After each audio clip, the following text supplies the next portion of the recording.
Okay, let's talk about soloing a little bit. The biggest problem that I found for the jazz drummers is basically swinging and playing in swinging and playing in time. That's the biggest problem for all of us.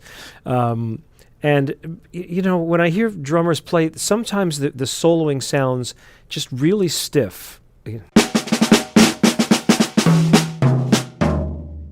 You know, almost corny, not so swinging. And the thing that makes the jazz drummer swing, to me, is the placement of the rhythms and sounding more like a melodic, like a horn player. Boo-ga-doo-ga, boom, bam, ba-da-ga-go, ba-da-ga-go-ga.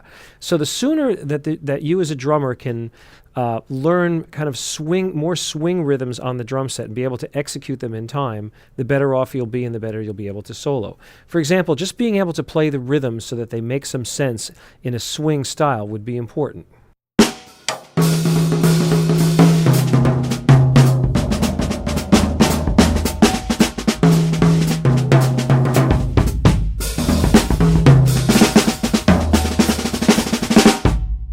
Now, hopefully that sounded, you know, in a swing style. Here's an example of not sounding in a swing style.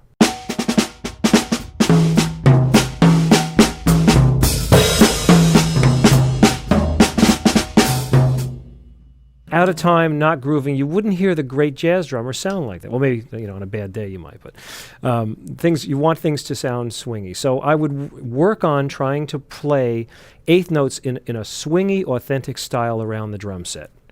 1, 2, 1, 2.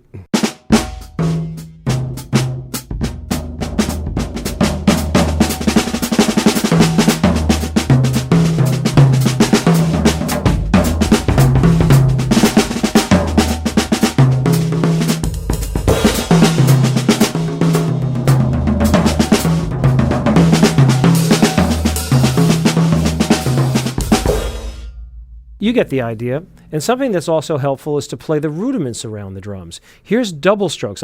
Joe Morello wrote a fantastic book called Rudimental Jazz. I still use it to this day, even though it's been long out of print. Hopefully it'll be back soon. But here's double strokes around the drums.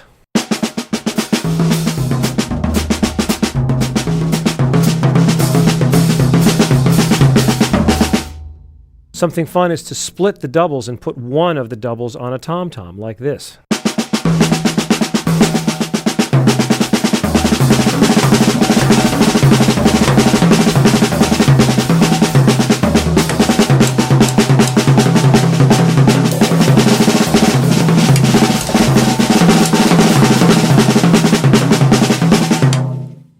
That's a fun device, playing doubles between the hands and the feet. Things like that, or even just singles. Things that you can work to play rhythms in time around the drums. Now, as far as jazz soloing, one way to work on things is usually you want to have some method or some reason to have something to play from. Bob Moses used to talk about this in the lessons all the time.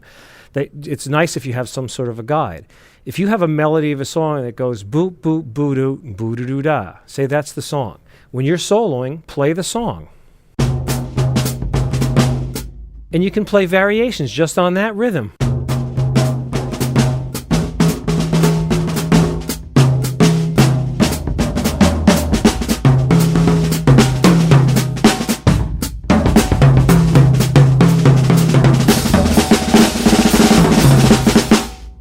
I was just thinking of that one little riff and playing a whole solo around it. Or just a bass line or a groove or just a rhythm that you can take and kind of work with it. Bat, bat, bat, ba.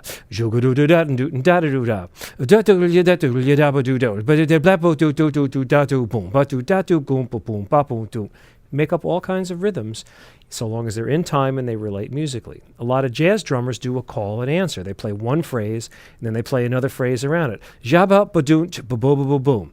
Boom, boom, back-oom, goom, goom. That way you can answer yourself while you're playing, and you can make up a long solo. If you're playing rock and roll and you have to play a solo, you can just kind of vamp and play grooves in the style. If you listen to somebody like Steve Gadd or listen to Steve Gadd, Steve Jordan, Dave Garibaldi, they have all kinds of interesting licks that they play within the framework of the song that they play. You can take one rhythm, again, and juxtapose it in a lot of different ways.